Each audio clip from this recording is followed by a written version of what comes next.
இந்த ராசி தீபம் ஏத்துறத பத்தி நம்ம பேசிக்கிட்டு இருக்கோம். நேத்து கன்னி ராசி வரைக்கும் இருக்கக்கூடிய 6 விஷயத்த சொன்னேன். இன்னைக்கு மற்ற 6 ராசிகளுக்கு உண்டான விளக்கேற்ற முறைகளை பத்தி சொல்றேன். இதை நீங்களும் யூஸ் பண்ணுங்க, நீங்களும் இதை பிரயோகப்படுத்துங்க. அதே நேரத்தில் உங்களுக்கு தெரிஞ்சவங்க கிட்டே சொல்லி பிரயோகப்படுத்த சொல்லுங்க. நிறைய பேர் இதை செய்யட்டும். ஒவ்வொருத்தரும் செய்ய அவங்க வாழ்க்கையும் மேம்படும். ஓகேங்களா? ரைட், நல்லது. சாராம் வணக்கம். இன்றைய தினம் சிறப்பான தினமாக அமைய என் வாழ்த்துக்கள். இப்போ துலாம் ராசி. துலாம் ராசிக்கு உண்டான கிரகம் பார்த்தீங்கன்னா சுக்கிரன். அதோடைய தேவதை பார்த்தீங்கன்னா மகாலட்சுமி. இதுக்கு உண்டான உலோகம் பார்த்தீங்கன்னா வெள்ளி. ஸோ சுக்கிரன் சம்பந்தப்பட்டு இருக்கிறதால வெள்ளி விளக்கு ஏற்றுறது சிறப்பு. அப்படி இல்லைன்னா அகல் விளக்கில் வெள்ளி கலர் பெயிண்ட் அடிச்சுட்டு அதில் விளக்கு ஏற்றுறது நல்லது. இதில் என்ன பண்ணணும்னா 7 வெள்ளி விளக்கு எடுத்துக்கிறீங்க. 7 விளக்கு எடுத்துட்டு அந்த 7 விளக்கை நல்லா என்ன பண்ணுறீங்கன்னா பன்னீரில் ஊற வைக்கிறீங்க. 7 விளக்கை பன்னீரில் ஊற வச்சு எடுத்துறீங்க. ரொம்ப நேரம் இல்லை, கொஞ்ச நேரம் ஊற வச்சு எடுத்துறீங்க. அதே போல் பார்த்தீங்கன்னா இந்த திரி இருக்கு இல்லையா, இந்த வெள்ளை கலர் துணி எடுத்துங்க. புது வெள்ளை கலர் துணி எடுத்து அதை சின்ன சின்னதாக வெட்டி நல்லா திரி மாதிரி பண்ணிவிட்டு பன்னீரில் ஊற வைங்க, எடுங்க. அதையும் காய வைங்க. இதுதான் நீங்கள் திரியாக உபயோகப்படுத்த போகிறது. இதை தான் நீங்கள் விளக்குலையும் யூஸ் பண்ண போகிறது. ஓகேங்களா? இப்போ இதில் என்ன பண்ணுறீங்கன்னா நெய்யை விட்டு விளக்கு ஏற்றணும். ஏற்றுனா 9 அகல் விளக்கு இது போல் செஞ்சு ஏற்றுறீங்க. ஏற்றிட்டு நீங்கள் 7 விளக்கு ஏற்றுறீங்க. 7 விளக்கு ஏற்றி பிரார்த்தனை பண்ணுறீங்க. எனக்கு நல்லது செய்யுங்க, உங்களால் எனக்கு வாழ்க்கை மேம்படணும் அப்படின்னு பிரார்த்தனை பண்ணுறீங்க. அப்போது மகாலட்சுமி அஷ்டகம் ஓடட்டும் பாட்டு. ஓகேங்களா? அதே நேரத்தில் நீங்கள் பால் பாயாசம் நெய்வேத்தியமாக வச்சு கும்பிடுங்க. எப்பேற்பட்ட கடன்களும் தீரும். அதே நேரத்தில் கொடுத்த கடனும் திரும்பி வரும். நல்லது நடக்கும். ஓகேங்களா? நெக்ஸ்ட்டு விருச்சிக ராசி. விருச்சிக ராசியை சேர்ந்தவங்களுக்கு அந்த கிரகம் செவ்வாய். சுப்பிரமணியர் தேவதையாக வருவார். செம்பு அவங்களுடைய உலோகம்.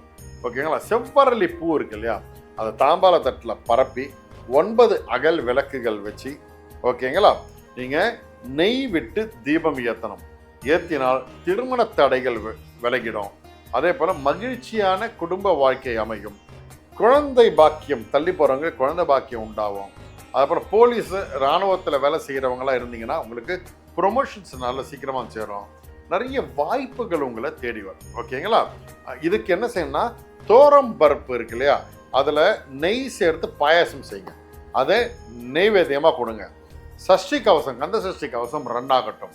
இது பிரார்த்தனை பண்ணுங்க, உங்கள் வாழ்க்கையை மேம்படும். அடுத்து தனுசு ராசி.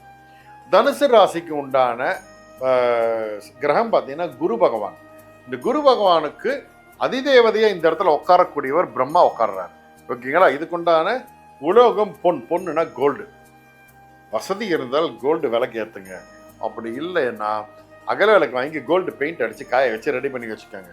வச்சுட்டு என்ன ஒரு ஹைலைட்னா 12 விளக்கு வேணும். 12 விளக்கு ரெடி பண்ணி வச்சிங்கன்னா அகல் விளக்கு ஏற்றிட்டு ஒரு தாம்பாள தட்டு எடுத்துங்க. எடுத்துட்டு அதில் முல்லைப்பூ எல்லா சீசன் கிடைக்காது. அதனால் முல்லைப்பூ போடுங்க. முல்லைப்பூ கிடைக்கலாம், வாசனையான பூ போட்டுட்டு முல்லை அத்தர்னு கடையில் கிடைக்கும், பர்ஃப்யூம் கிடைக்கும். அதை வாங்கிட்டு வந்து அந்த பூ மேலே தெளிச்சு விட்ருங்க. தெளிச்சுட்டு இந்த 12 விளக்கு வைக்கிறீங்க. வச்சுட்டு துணி இருக்கு இல்லையா, நம்ம என்ன துணி சொல்லுவாங்க, வெள்ளை கலர் துணி எடுத்து அதை சின்ன சின்னதாக திரி இது பண்ணி மஞ்சளில் நினச்சி அதை உருட்டி திரி மாதிரி பண்ணி காய வைங்க. அதில் நீங்கள் விளக்கு ஏற்றணும். ஓகேங்களா? அதை திரியாக போட்டு விளக்கு ஏற்றுங்க. நெய் தீபம் விட்டு வாழ்க்கை சிறப்பாக மாறும். குடும்பத்தில் இருக்கிற சுப நிகழ்ச்சிகள் நடக்கும். கணவன் மனைக்குள்ள இருக்கிற பிரச்சனைகள் தீர்ந்து ஒற்றுமையாகும். பசங்களுடைய வாழ்க்கை நல்ல விதமாகும். கல்வியில் நல்ல மேம்படுவீங்க. ஓகேங்களா? கொண்டைக்கடலை இருக்குல்ல, அந்த கொண்டைக்கடலில் சுண்டல் செஞ்சு நைவேத்தியமாக வைங்க. தட்சிணாமூர்த்தியுடைய ஸ்லோகங்கள் இதில் இருக்கும், நெட்டில் இருக்கும். அதை ரன் பண்ணி விட்டு கேளுங்க. இல்லை தட்சிணாமூர்த்தி 108 போற்றிகள் சொல்லுங்கள். வாழ்க்கை மிக சிறப்பாக மாறும். அடுத்து மகர ராசி. மகர ராசிக்கு உண்டான கிரகம் சனி பகவான். அதனுடைய தேவதை யமன். அதனுடைய உலோகம் இரும்பு. ஓகேங்களா? கருங்குவலை பூ விற்கும். அந்த கருங்குவலை பூ வாங்கிட்டு வந்துடுங்க. வாங்கிட்டு வந்துட்டு தாம்பாளத்தட்டில் பரப்பிட்டு 8 அகல் விளக்கில், ஓகேங்களா, 8 அகல் விளக்கில் பஞ்சுத்திரி போடுங்க. பஞ்சுத்திரி போட்டுட்டு நல்லெண்ணெய் விட்டு தீபம் ஏற்றுங்க. எப்பேற்பட்ட பிரச்சனைகள் இருந்தாலும் விலகும். கோர்ட்டு கேஸு வழக்கு பிரச்சனைகள் இருந்தாலும் தீரும். எதிரிகள் உங்களை சுற்றி இருக்கிறவங்களை உங்களை விட்டு விலகுவாங்க. தொழிலில் நல்ல முன்னேற்றம் வரும். ஓகேங்களா? இதுக்கு என்ன பண்ணணும்னா எள்ளு இருக்கு இல்லையா, அந்த எள்ளு பொடி, எள்ளோட பொடி வச்சு எள்ளு சாதம் செய்யணும். அது எப்படி செய்யணும் நெட்டில் இருக்கும் பாருங்கள். எள்ளு சாதம் செஞ்சு அதை நல்லெண்ணெய் விட்டு செஞ்சு அதை நைவேத்தியமாக வச்சு கும்பிடுங்க. கும்பிட்டுட்டு தசரத மகாராஜா இருக்கார் இல்லையா, அந்த ராமருடைய அப்பா தசரத மகாராஜா சனீஸ்வரருக்காக ஒரு ஸ்தோத்திரத்தை ரெடி பண்ணியிருக்காரு. அது புக்குங்க கிடைக்கும், அப்படி இல்லைன்னா நெட்லேயும் இருக்கும். அது பாருங்கள், பார்த்துட்டு அதை ரன் பண்ணி விட்டுட்டு நீங்கள் வழிபாடு பண்ணுங்கள். கண்டிப்பாக வாழ்க்கை மேம்படும். அடுத்து கும்பராசி. கும்பராசி சேர்ந்தவங்களுக்கு சனீஸ்வரர் தான் கிரக தேவதை. அதோடைய பகவான் யம தர்மராஜர், உலோகம் இரும்பு. ஓகேங்களா? இவங்க என்ன செய்யணும், நீல கலர் பல பூ எதுவாக இருந்தாலும் இல்லை கருங்கோலை பூ இருந்தாலும் வாங்கிட்டு வந்து போட்டுட்டு அது மேலே தாம்பாளத்தட்டை வச்சு 9 அகல் விளக்கு, கும்பராசிக்காரங்க 9 அகல் விளக்கு வச்சு அதில் நூல் திரி போட்டு அதில் நல்லெண்ணெய் விட்டு தீபம் ஏற்றணும். ஏற்றிட்டு தெரியாமல் இருக்கக்கூடிய மறைமுகமாக கூட இருந்து ஏமாற்றிக்கிட்டு இருக்கிறவங்க தானாக விலகுவாங்க. ஓகேங்களா? அதே போல் ஏதாவது பெண்டிங்கில் இருக்கக்கூடிய பிரச்சனைகளோ வழக்குகளோ ரிலீஸ் ஆகிடும். வியாபாரத்தில் நல்ல முன்னேற்றம் வரும். இதுக்கு நெய்வேத்தியமாக எள்ளு உருண்டை கடையில் வைக்கும். எள்ளு உருண்டை, அந்த எள்ளு உருண்டை கருப்பு எள்ளு உருண்டை வாங்கிட்டு வந்து வச்சு நெய்வேத்தியம் பண்ணுங்க. கோளறுப்பதிகம்னு நெட்டில் இருக்கும், அதை போட்டு கேளுங்க. ஓகேங்களா? அதை போட்டு கேட்க கண்டிப்பாக வாழ்க்கை மாறும். அடுத்து மீனராசி. ஃபைனலாக 12வது ராசி மீனராசி. மீனராசிக்கு உண்டான தேவதை குரு பகவான், அதுக்குண்டான அதிதேவதை பிரம்மா. ஓகேங்களா? அதுக்கு உலோகம் பார்த்தீங்கன்னா பொன், கோல்டு. ஸோ பொன்னிறமான மலர்கள் சொல்லுவாங்க. அதாவது எல்லோயிஷ் கலர் பூ, அரளிப்பூல கூட எல்லோ வரும் பார்த்தீங்களா, அது கூட இருக்கலாம். இல்லைன்னா நம்ம சாமந்தி பூ மஞ்சளில் கொஞ்சம் கோல்டன் எல்லோவாக இருக்கும், அது வாங்கிட்டு வந்துட்டு அதை பரப்பிடுங்க. பரப்பிட்டு அது மேலே விளக்கு வைக்கணும். எத்தனை விளக்குன்னா 21 விளக்கு. இந்த 21 விளக்கும் கோல்டு கலரில் இருக்கிறது நல்லது. வசதி இருந்தால் கோல்டு விளக்கே வச்சுக்கலாம். ஓகேங்களா?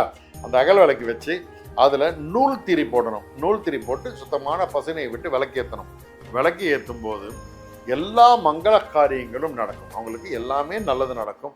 குழந்தை பாக்கியம் இல்லாத குழந்தை பாக்கியம் உண்டாகும். குலதெய்வத்துடைய தோஷம் விலை, குலதெய்வ அனுகிரகம் கிடைக்கும். ஆன்மீகத்தில் நல்ல ஒரு முதிர்ச்சியான நிலை, முன்னேற்றங்கள் ஏற்படும். ஓகேங்களா? கொண்டக்கடலை இருக்குல்ல, அந்த கொண்டக்கடலை சுண்டல் செஞ்சு நெய்வேத்தியமாக வைக்கணும். நெய்வேத்தியமாக வச்சுட்டு தட்சிணாமூர்த்தி அஷ்டகம்னு இருக்குது, அந்த புக்குங்க கிடைக்கும், அதை வாங்கி பாராயணம் பண்ணுங்கள். நெட்டில் இருந்தால் நெட்டில் எடுத்து ரன் பண்ணுங்க. வாழ்க்கை மேம்படும். மிக சிறப்பான ஒரு எதிர்காலம் வந்து சேரும். சாய்ராம். இப்போ 12 ராசிக்கு உண்டான விளக்கேற்று முறைகளை பற்றி சொல்லியிருக்கேன். இது மிகப்பெரிய ஆராய்ச்சிகள்ல இருந்து எடுத்து செய்யப்பட்டு சொல்லியிருக்கேன். ஸோ இது பெரிய பலனை கொடுக்கும். சின்ன விஷயம் பெரிய பலன். அதை சின்ன கல் பெத்த லாபம், அது மாதிரி வாழ்க்கையில் பெரிய சக்ஸஸ் கொடுக்கக்கூடிய விஷயம். பயன்படுத்துங்க, மற்றவங்களுக்கும் பயன்பட கொடுங்க. எல்லோரும் வாழ்க்கையும் சிறப்பாக மாறும். நல்லது நடக்கும், நல்லது மாத்திரமே நடக்கும். சாய்ராம்.